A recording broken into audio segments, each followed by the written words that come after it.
já está aqui comigo no estúdio Luiz Arthur Nogueira com o Mercado Financeiro. Bom dia, Luiz. Bom dia, Kalina Sabino, bom dia a todos. Muito obrigado a você pelo carinho da sua audiência. Está no ar o Mercado Financeiro, sempre com as principais notícias da economia, do mundo das finanças, nesta antevéspera de Natal. Hoje saiu um indicador importante de inflação, o último do ano, relevante, que é o IPCA 15, considerado como uma prévia da inflação oficial calculada pelo IBGE, veio dentro das expectativas, sem grandes surpresas. Vamos ao telão conferir. Reparem aqui no mês de dezembro, praticamente um empate técnico com o mês de novembro. Em novembro foi 0,53% de alta, agora em dezembro 0,52%. Lembrando que em agosto e em setembro nós tivemos deflação, principalmente por conta da queda dos combustíveis. No próximo gráfico a gente vai ver o acumulado em 12 meses, com isso temos o encerramento do ano. Reparem que aqui em maio a gente chegou a um pico de 12,20% de inflação, uma inflação altíssima que deixou o Banco Central muito preocupado.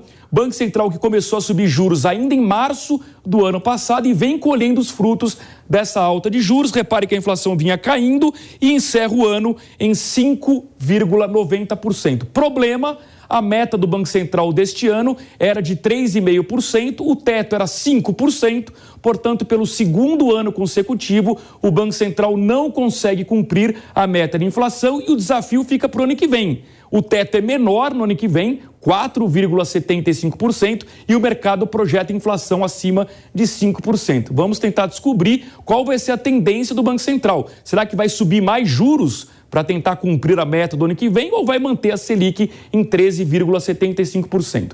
Vamos conferir o mercado financeiro, começando com o Ibovespa hoje, em alta de 0,46% aos 108.048 pontos. Aqui no mercado brasileiro, ontem o mercado até que sobreviveu a uma queda forte das bolsas, tanto nos Estados Unidos quanto na Europa. Aquele receio de recessão global continua assombrando os investidores, mas por aqui houve um certo alívio por conta da PEC fura-teto, que foi reduzida para apenas um ano. Isso gerou uma boa perspectiva fiscal. Além, é claro, do anúncio de novos nomes da equipe de Fernando Haddad na Fazenda. Esses nomes agradaram o mercado financeiro, não houve nenhuma grande surpresa. O que está faltando mesmo é o nome do ministro do Planejamento. Aguarda-se o nome de Pércio Arida. Em princípio, ele foi convidado, recusou o convite, mas o governo não desistiu de ter o liberal Pércio Arida como ministro do Planejamento. O anúncio vai sair na próxima terça-feira. No próximo gráfico, a gente vai ver as bolsas principais do mundo.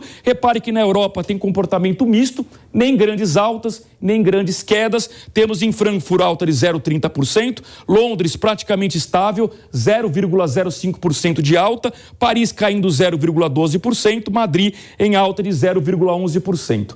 Na Ásia, pregão fechado, a Ásia refletiu o mau humor de ontem na Europa e nos Estados Unidos. Por isso que Xangai caiu 0,28%, Tóquio 1,03%, Hong Kong 0,44%. Aqui nos Estados Unidos são os índices de ontem. Repare como foi tudo muito ruim, caiu entre 1% e 2,18% as principais bolsas americanas. A boa notícia é que o índice futuro indica uma abertura em alta hoje. Por que eu digo índice futuro? Porque as bolsas americanas vão abrir daqui a pouquinho às 11h30 da manhã pelo horário de Brasília. E por fim, o câmbio, dólar caindo hoje quase 0,5%, R$ 5,16. É até surpreendente esse bom comportamento do dólar, se a gente considerar que a bolsa caiu muito aqui no Brasil nas últimas semanas. O euro em leve queda ele também de 0,21%, R$ 5,49. Bitcoin ganhando 0,42%, 16.895 dólares. E para a gente repercutir o momento do mercado financeiro, o momento econômico do Brasil, a gente recebe aqui nos estúdios da Jovem Pan News Cristiane Quartaroli, ela que é economista do Banco Ourinvest. Cristiane, bom dia, seja bem-vinda, tudo bem? Olá, Luiz, bom dia, obrigada pelo convite, bom dia a todos. O prazer é todo nosso. Cristiane, vamos começar com os assuntos domésticos. Queria um balanço seu desta semana. PEC fura-teto ou PEC da transição ficou num tamanho adequado? O prazo de um ano foi positivo? Luiz, eu acho que o mercado reagiu bem a essa questão, né? Porque tinha, sim, uma expectativa de que o valor fosse mais alto e de que o prazo fosse maior também e de fato, o Congresso conseguiu enxugar essa PEC ao longo dessas últimas semanas e acho que, de fato, o mercado reagiu bem a isso. Não que a gente tenha um quadro super positivo para o comportamento do cenário fiscal a partir do próximo ano. Ainda tem muita água para rolar aí. Mas, de fato, acho que da forma como foi conduzida, acabou sendo ligeiramente mais positivo aí para os mercados. Verdade, até curioso, Cristiane, porque o orçamento foi aprovado também ontem com um rombo de 231,5 bilhões de reais. Eu comentava hoje cedo aqui no Jornal da Manhã pela Jovem Pan News, e que assim, é engraçado como o mundo político acha normal isso, né? Aprova um orçamento em que as despesas são sempre maiores do que as receitas. Agora, imagino eu que o mercado espera que isso seja apenas para o primeiro ano do governo Lula e que o ministro Fernando Haddad tem um prazo até 31 de agosto para apresentar uma nova regra fiscal que vai substituir o teto de gastos. E acho que é em cima dessa regra fiscal que nós teremos uma avaliação mais clara do mercado financeiro sobre o futuro das contas públicas no Brasil. É por aí mesmo? Com certeza, Luiz. Ontem teve a aprovação do orçamento, né? Ainda é um orçamento, não se sabe de fato como serão conduzidos os gastos e as receitas também, né? A gente só vai saber disso ao longo dos próximos meses. Então, a gente tem muita incerteza ainda nesse cenário, mas, de fato, a grande preocupação dos analistas, dos economistas é como que será a condução a partir do próximo ano sobre esse tema, né? Porque existe uma grande preocupação com relação ao furo do teto, né? A gente tem o Congresso deixou aberto aí uma margem grande para se gastar acima do teto e o quanto que de fato vai se gastar ou não a gente não sabe. Então a gente tem uma incerteza que pode acabar afetando e trazendo volatilidade para os mercados, né? E a gente só vai saber disso, de fato, ao longo dos próximos meses, ao longo do próximo ano. Cristiane, eu queria uma análise sua sobre os nomes do Ministério da Fazenda. Quando o Haddad foi anunciado, o mercado ficou um pouco assim desconfiado, mas depois talvez tenha entendido que o papel do Haddad é meio parecido com aquele que Antônio Palocci fez no primeiro mandato de Lula. É um papel de um articulador político, alguém que vai conversar muito com o Congresso Nacional, e aí as atenções se voltaram para a equipe, né? Quem seria essa equipe técnica abaixo do Haddad? E vieram até alguns bons nomes, por exemplo, Benar Api, como secretário especial de reforma tributária, foi um nome que o mercado viu com bons olhos. O próprio Gabriel Galípolo, que é alguém que vem do mercado financeiro, ele não é exatamente um economista muito liberal, mas também está longe de ser um heterodoxo, né? Alguém que lembre uma gestão de Guido Mantega. E ontem saíram mais alguns nomes, eu queria destacar aqui o secretário de Política Econômica, o professor Guilherme Mello, que é alguém que eu particularmente respeito muito. Ele vem da escola da Unicamp, que é uma escola que sempre preocupa o mercado, não é exatamente uma escola muito liberal, uma escola que defende a intervenção do Estado na economia, mas o próprio professor Guilherme Mello tem feito declarações positivas de responsabilidade fiscal, como o próprio ministro Haddad. Eu acho que esse tipo de declaração é importante. O mercado financeiro talvez esteja dando o benefício da dúvida para essa equipe econômica. Então eu queria que você fizesse uma análise, se você acha que pelo menos o Brasil tem condições de ter um 2023 positivo. Olha, Luiz, eu acho que de fato existiu uma grande preocupação com esses nomes que foram anunciados, né? Tanto da equipe ministerial toda, quanto os nomes da equipe do Haddad, e que geravam uma incerteza no mercado. Até por isso que a gente viu uma forte volatilidade no câmbio. O câmbio estava subindo muito há 2 semanas, né? E essa semana a gente viu uma melhora nesse comportamento, justamente porque eu acredito que essa incerteza com relação a esses nomes saiu. Só o fato dos analistas e do mercado já saberem quem serão essas pessoas já reduz um pouco a incerteza. E, de fato, esses nomes eles foram bem recebidos pelo mercado, né? E também olhando, analisando as declarações que foram feitas, dá uma sensação de que talvez a gente tenha, de fato, aí um compromisso um pouco mais forte com o cenário fiscal a partir do próximo ano, que é a grande preocupação atual aí para o Brasil, né? Verdade. Ontem acabou concretizando algo que foi surpreendente nos últimos dias, que foi o nome do vice-presidente eleito, Geraldo Alckmin, para o Ministério do Desenvolvimento, Indústria, Comércio e Serviços. A indústria reagiu muito bem. Viu em Geraldo Alckmin, primeiro, alguém com força política para implementar políticas industriais. E eu queria a sua análise, Cristiane, em relação à indústria. A indústria sofreu muito na pandemia, vem perdendo espaço na economia, não é de hoje, há décadas. O Brasil precisa de uma política industrial. Como é que você enxerga o futuro da indústria brasileira? Olha, Luiz, foi um setor que sofreu muito, né? Já vem sofrendo, como você bem mencionou, há muito tempo, e sofreu muito na pandemia também. Acho que o anúncio do Alckmin para esse ministério, ele é positivo, porque é uma pessoa que veio aí para fazer um contraponto, né, no governo Lula. E assim, a gente precisa, de fato, que as reformas andem, né? Porque a gente está num quadro de muita incerteza e a gente está num quadro de baixo nível de... me fugiu a palavra.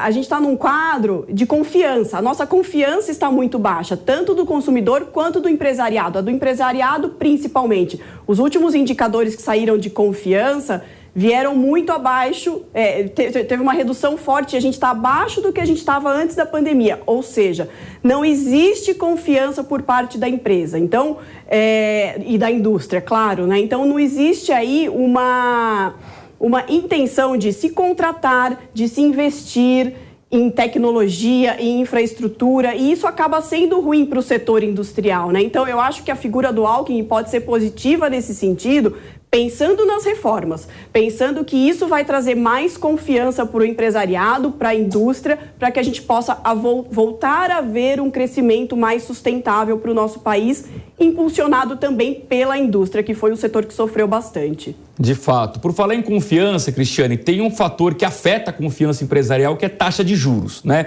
E aí tem o componente de inflação. A gente divulgou agora há pouco o IPCA 15, que é a prévia oficial de inflação, veio aí na casa de 0,5% em dezembro, acumulando no ano inteiro 5,90%. Queria a sua análise. É uma inflação compatível com o atual momento do Brasil, compatível com o atual momento do mundo? Vamos lembrar que lá fora, tanto nos Estados Unidos quanto na Europa, a inflação é maior do que a inflação aqui no Brasil, e o que isso vai afetar a política de juros do Banco Central no ano que vem?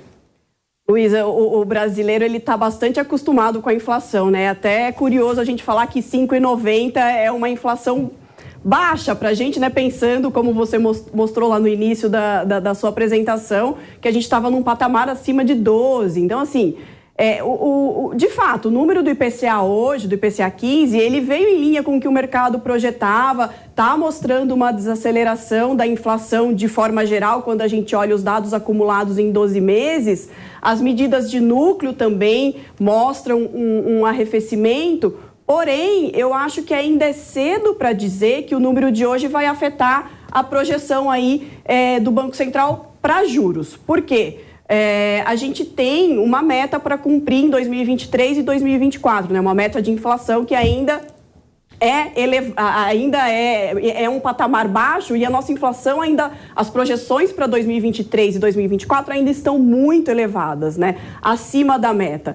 Então, é muito provável que o Banco Central ele precise manter a Selic num patamar alto por um tempo ainda, para que a nossa inflação futura, as projeções futuras comecem a ceder. E a gente tem um risco aí, né, que é justamente o fiscal que a gente estava comentando anteriormente. O Banco Central tem isso no radar, né? O Banco Central tem comentado muito sobre o impacto que o aumento de gastos pode ter na inflação futura.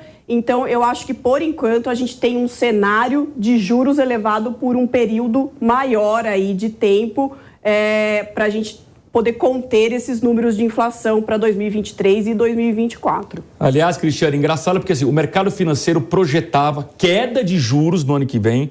Alguns mais otimistas falavam já em abril, maio, já dá para reduzir. Depois empurraram para agosto. E hoje tem gente dizendo, esqueça. Tem nenhuma chance do Banco Central reduzir juros no ano que vem, diante da política fiscal do governo Lula. Vamos lembrar que o Banco Central é autônomo, em tese ele não vai sofrer nenhuma pressão política para isso. E eu queria, então, que você dissesse qual é o teu cenário. Acabou a chance mesmo da gente ter queda de juros no ano que vem, ou tem alguma esperança para que isso ocorra? É a pergunta de $1 milhão, né, Luiz?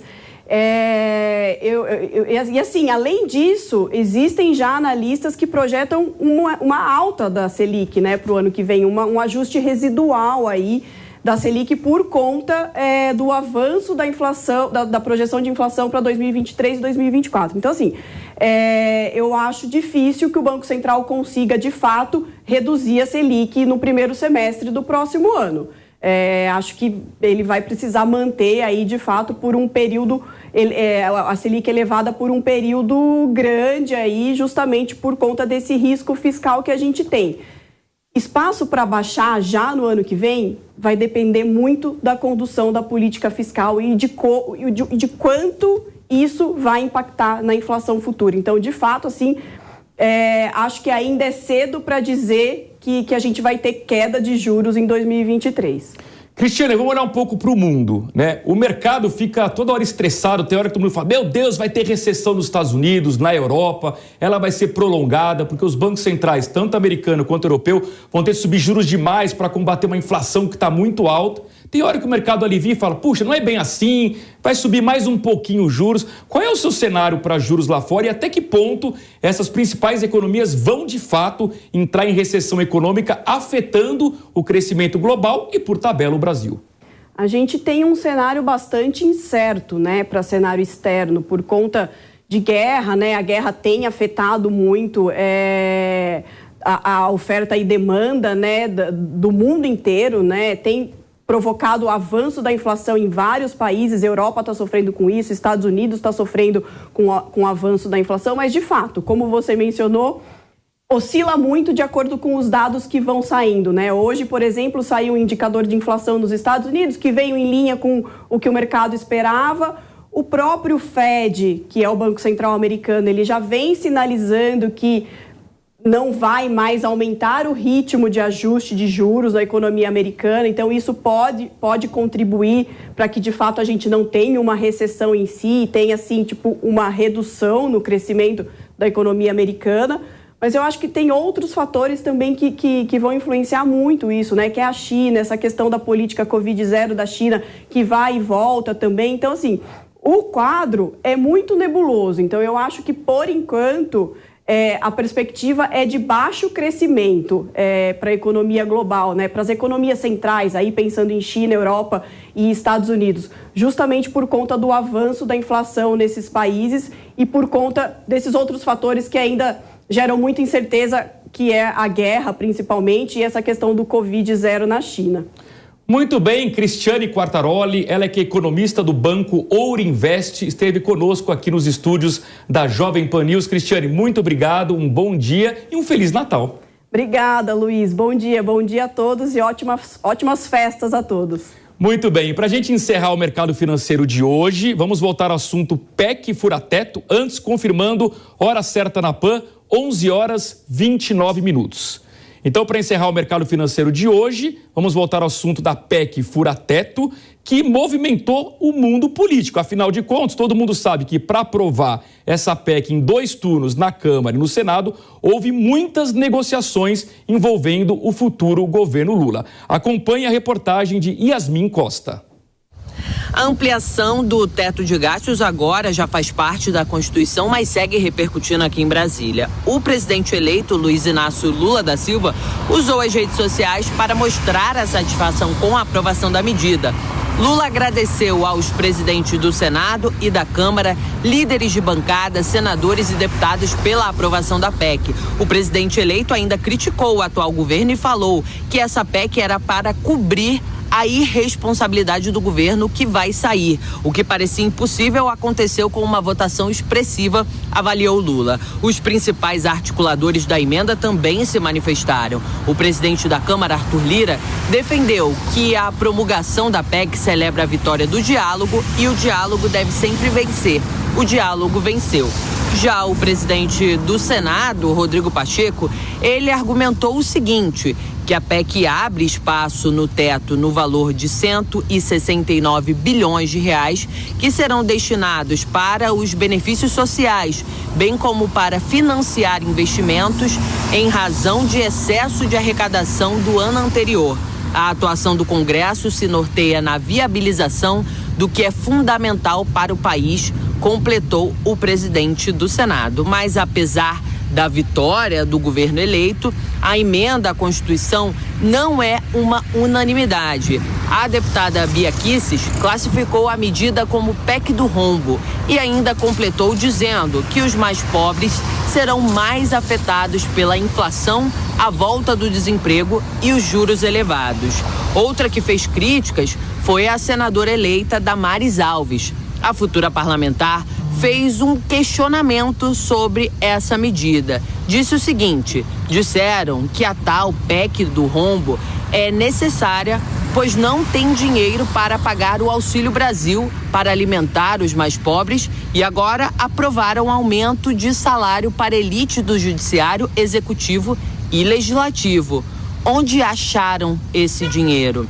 A política brasileira não é para amadores, completou Damares Alves. O deputado Luiz Lima também criticou a medida, disse que a PEC do rombo do PT é uma resposta muito longe de satisfatória aos desafios impostos pela crise fiscal e pelas demandas sociais. Trata-se de uma PEC desnecessária, perdulária e conceitualmente equivocada. A primeira-dama Michele Bolsonaro, ela também se manifestou contra os parlamentares que votaram a favor da PEC.